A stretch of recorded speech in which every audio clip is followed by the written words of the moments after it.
Thank you for listening to Travel Michigan. I'm Dave Lorenz along with Michelle Grinnell. And Michelle, it is that time of the year we get to find out what's happening at Tulip Time.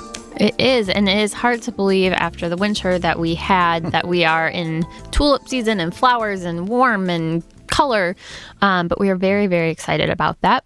And we are talking with Sally Lakaitis, who's the executive director of the Holland Convention and Visitors Bureau, about all things tulip.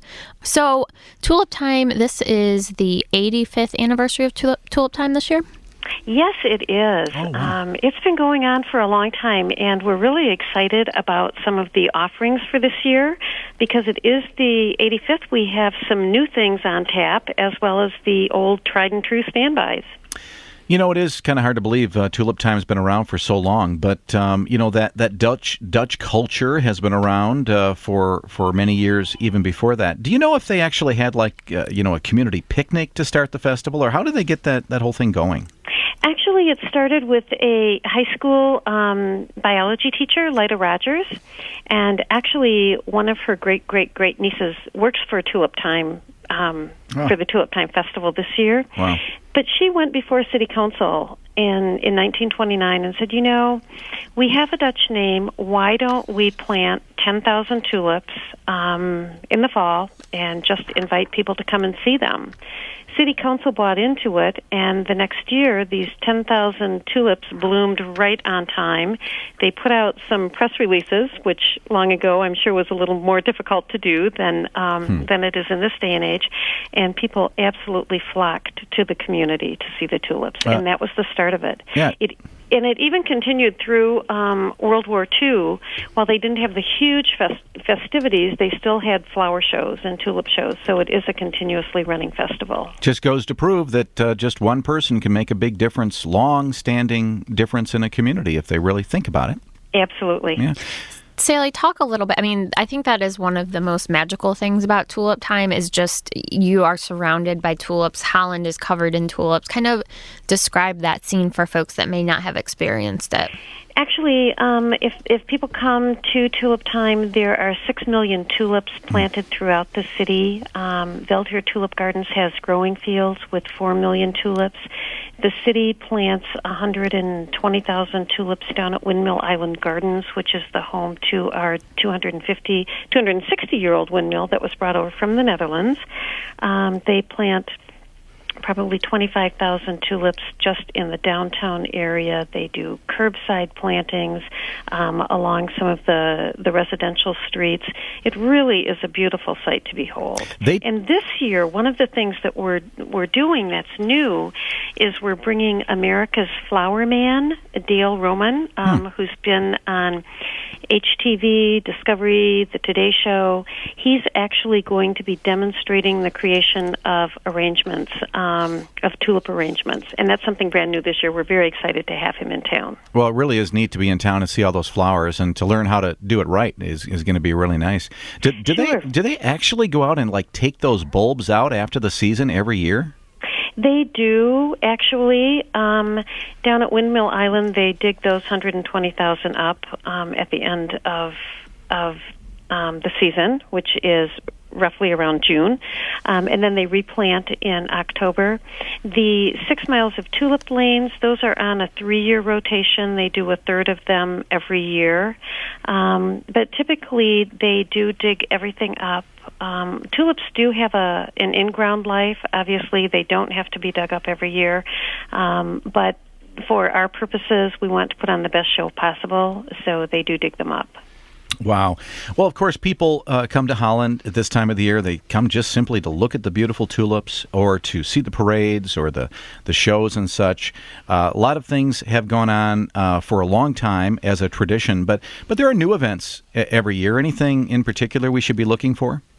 Sure.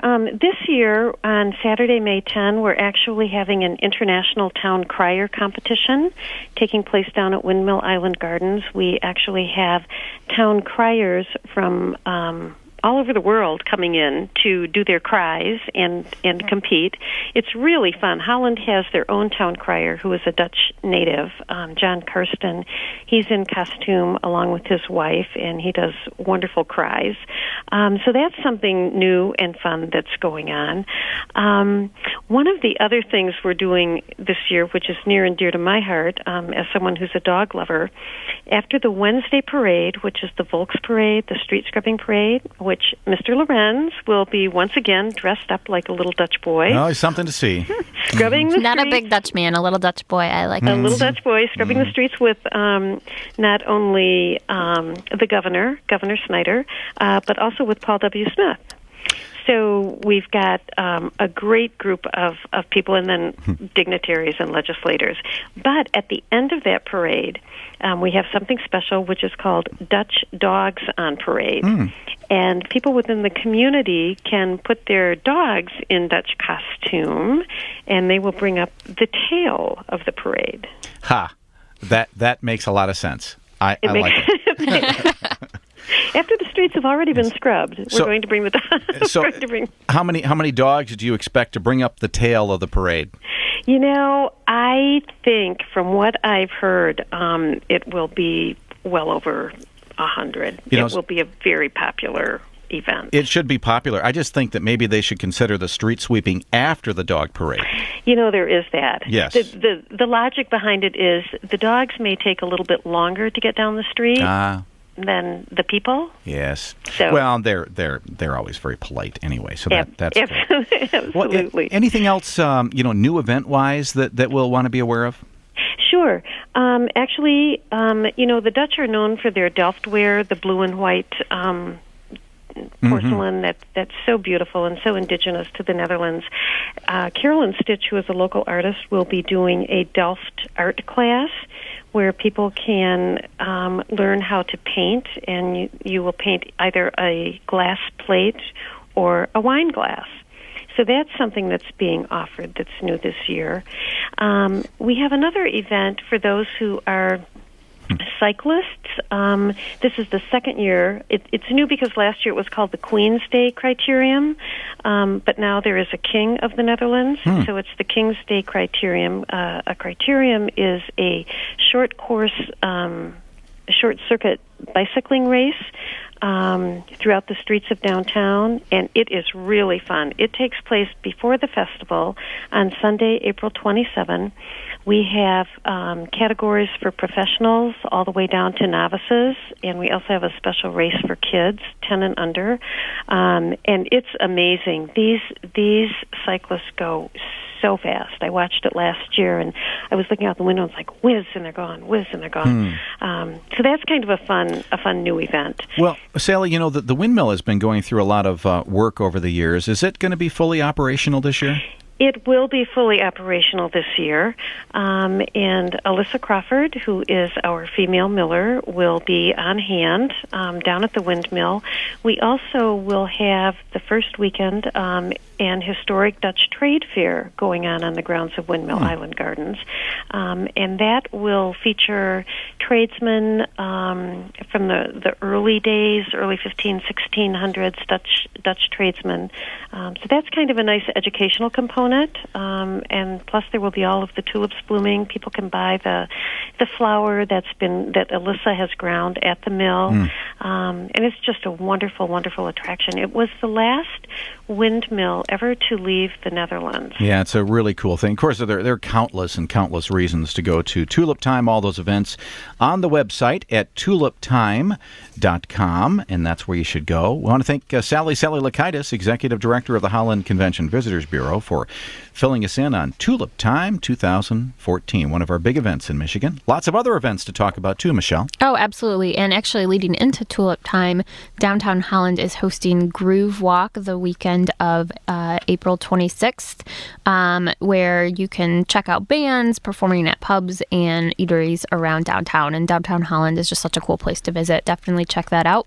There is the home show at the St. Joseph County Fairgrounds the 25th through the 26th, starting at noon on Friday and starting at 8 a.m. on Saturday. In Mount Clemens, there's the Let's Move Festival of Races. This is the 4th annual and includes a half marathon, 2-person relay, 5K run walk, 1 mile river walk. Just a great way to get out and get a little bit of exercise, enjoy the community.